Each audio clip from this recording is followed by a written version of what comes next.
Hello, my name is Claire Carrigy. Welcome to my book critique number 2.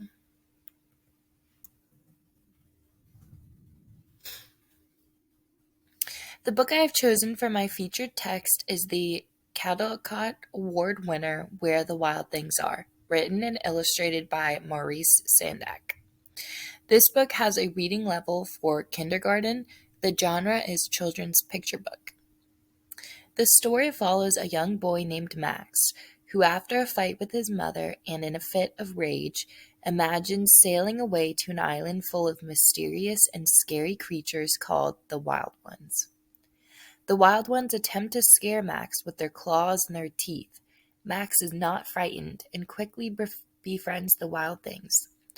The Wild Things crowns Max the king of all the wild things. Together they hang from trees and howl at the moon. After a while, Max begins to miss home, and the aroma of dinner draws him back to his sailboat.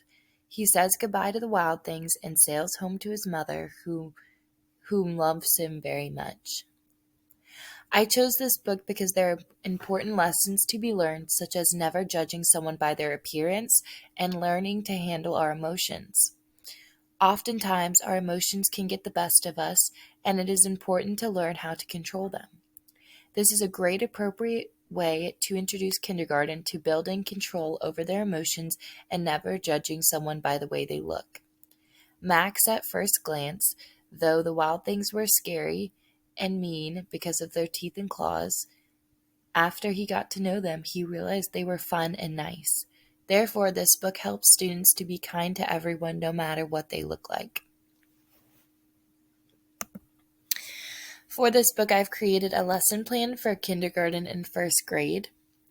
The first grade lesson plan adheres to the Ohio Standard for Language Arts for kindergarten, which is actively engaging in group reading activities with purpose and understanding.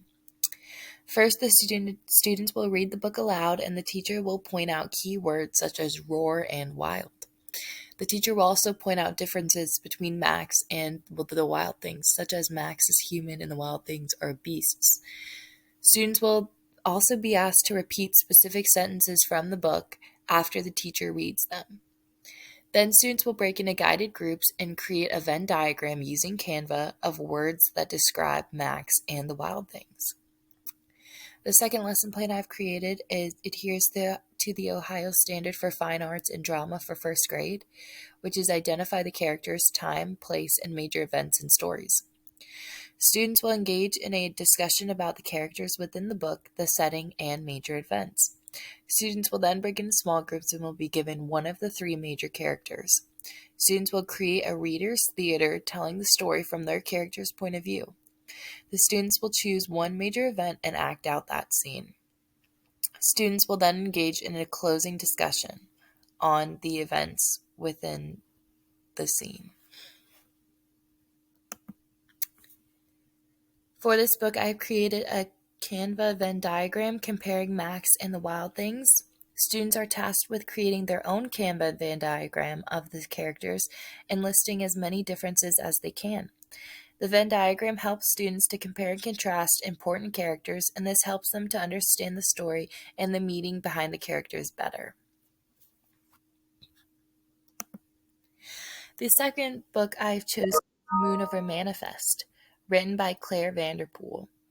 This is a children's historical fiction and Newbery Award winner. Moon Over Manifest is a story about a young girl named Abilene Tucker who is sent to Manifest, Kansas by her father in the summer of 1936. Abilene's father has taken a job on the railroad and believes that Manifest holds secrets about his past. As Abilene explores Manifest, she discovers a hidden journal belonging to a boy named Jinx, who lived in the town during World War I.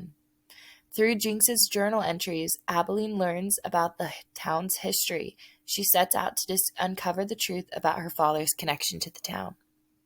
Throughout the novel, Abilene forms friendships with other children in Manifest, including a boy named Letty and a girl named Ruth Ann.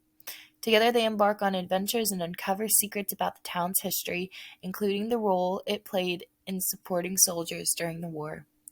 This book is a great way to introduce the importance of the past